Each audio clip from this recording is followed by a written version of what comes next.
Saudara-saudari yang dikasihi oleh Tuhan Yesus Kristus, dalam kesempatan ini saya akan menyampaikan firman Tuhan dengan judul Simpati Imam Besar.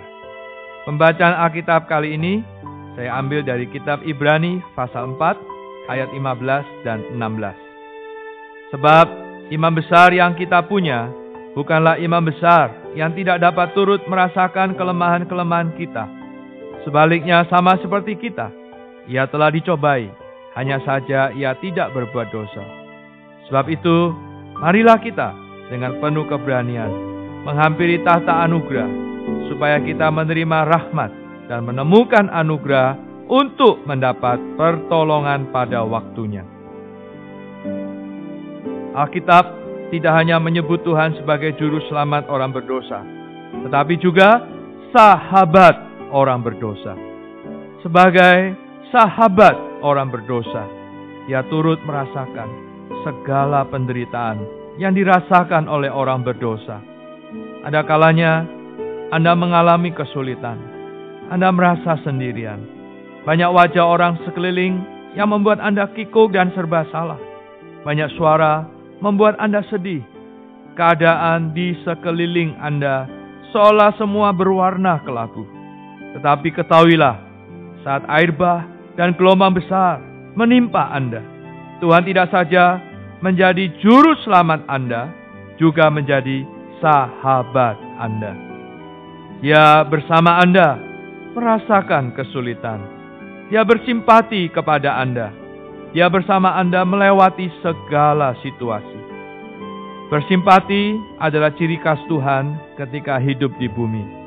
Dia bersimpati kepada orang sakit, lalu menyembuhkan mereka. Dia bersimpati kepada orang-orang yang lapar, lalu mengenyangkan mereka. Ketika dia mendengar orang berteriak, "Anak Daud, kasihanilah aku!" dia lalu menyembuhkan orang yang buta itu. Ketika dia melihat keluarga orang yang mati itu menangis sedih, dia lalu menyuruh orang yang mati itu bangkit. Lihatlah betapa besarnya simpati yang Tuhan curahkan ke atas manusia.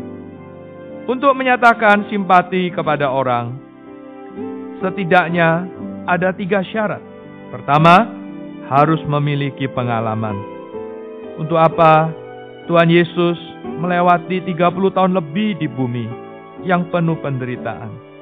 Mengapa Tuhan tidak lahir di bumi 3 hari saja, lalu tersalib merampungkan penebusannya? Semua itu tak lain karena dia mau bersimpati kepada kita, sehingga dia mengalami berbagai pembatasan dan penderitaan. Dia disalahpahami, dianiaya, disesah, dipermalukan, diludahi, terakhir mati di atas salib.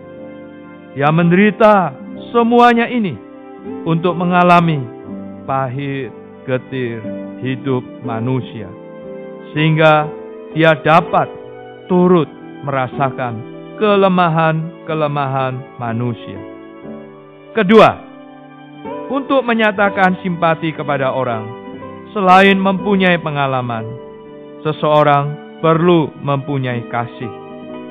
Tuhan Yesus tidak saja mempunyai pengalaman, bahkan hati Tuhan juga penuh kasih. Ketiga, untuk menyatakan simpati, di dalam hati kita harus selalu ada tempat bagi orang lain.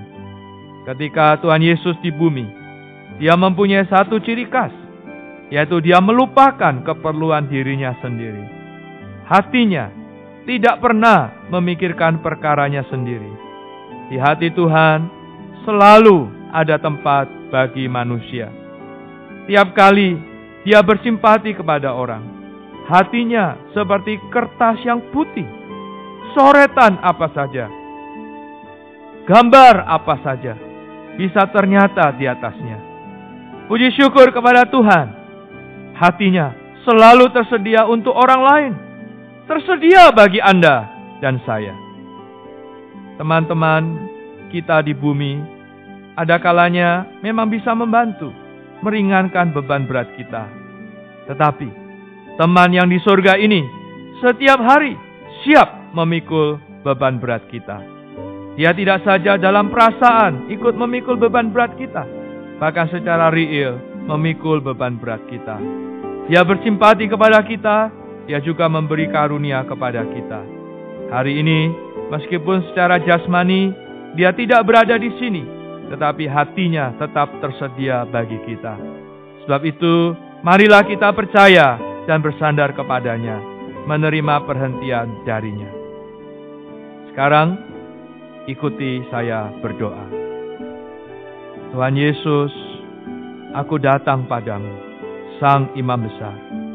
Terima kasih Tuhan, di mana tiada orang memahami aku, tetapi Engkaulah yang paling memahami aku, turut merasakan setiap kesulitanku, bersimpati terhadap beban beratku. Oleh anugerah-Mu, aku mendapat pertolongan pada waktunya.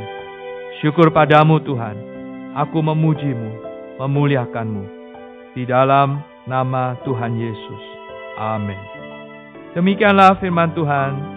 Sampai bertemu di kesempatan berikutnya. Tuhan berkati, kasih karunia-Nya menyertai kita. Amin.